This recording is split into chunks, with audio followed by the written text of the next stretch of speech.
Kakšne vrste ključev poznamo? Poznamo zelo veliko vrst ključev.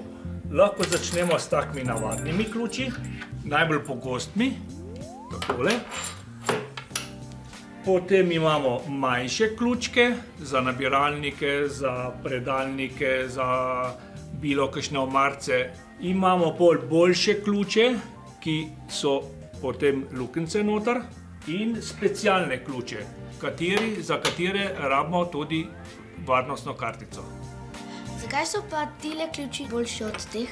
Ja, pri navadnih ključih je sestava cilindra, se pravi ključavnice, bolj enostavna.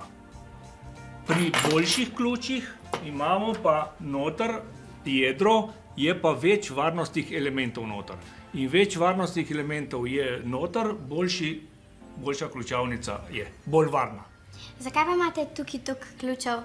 Ključev je pa toliko, ker vsaka tovarna ima svoj model ključa. In ker je tovarn zelo veliko, je tudi veliko modelov ključev. A so vsi ključi taki sivi ali pa črni, ali imamo tudi kakšne bolj pisane? Ja, večina je navadnih, sivih ali s črno plastiko, drugače imamo pa tako barvne, to so tudi lažji, ker so iz aluminija, ali imamo razne vzorce, lahko na navadne damo tudi tako oznako za prepoznavo ključev, če jih je slučajno več, oziroma da damo skupaj in napišemo, od kje imamo ključe. A tako izgleda ključavničarska delavnica? Ja, v bistvu je tako. Prvo imamo navaden aparat za navadne ključke delati, pa manjše za nabiralnike pa pohištvene ključke. Potem imamo za take starinske ključe, oziroma blagajniške tudi, imamo to mašino, ali za specialne kodirane imamo pa avtomatično. To pa deluje tako, da damo ključek v mašino, odtipkamo določeno kodo in mašina sama naredi ključ.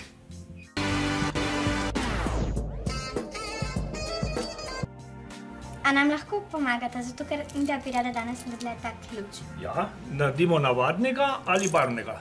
Barvnega. Barvnega. Imamo barve zelena, modra, rdeča in viola.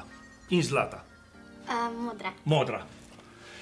Ta ključek, ki je že narejen, damo v, mi rečemo, čeljust. Ampak ne zobe, čeljust. Takole. In damo tega, ki ni še narejen, v drugo čeljust. Potem pa s tem tipalom poravnamo. Pogledamo, da je zatisnjeno in gremo. In samo vlečemo.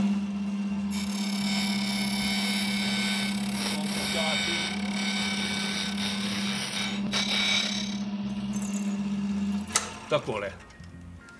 Vzamemo ključ ven in ga še pod ščetko malo tako pobrusimo, da je lepo gladek. A tako enostavno se naredi take ključke? Ja, tak ključ, ki je zelo enostaven. Kaj pa tile zahtevnejši ključi? Ja, za te zahtevnejše ključe pa uporabljamo drugo mašino. Damo v čeljust ključ, ki je narejen, in v drugo ključ, ki ni še narejen.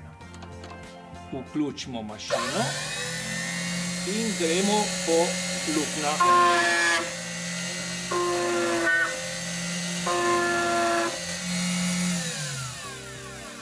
In isto kot prejšnjega, pod ščetko zbrusimo, da so lepo robovi, da niso ostri.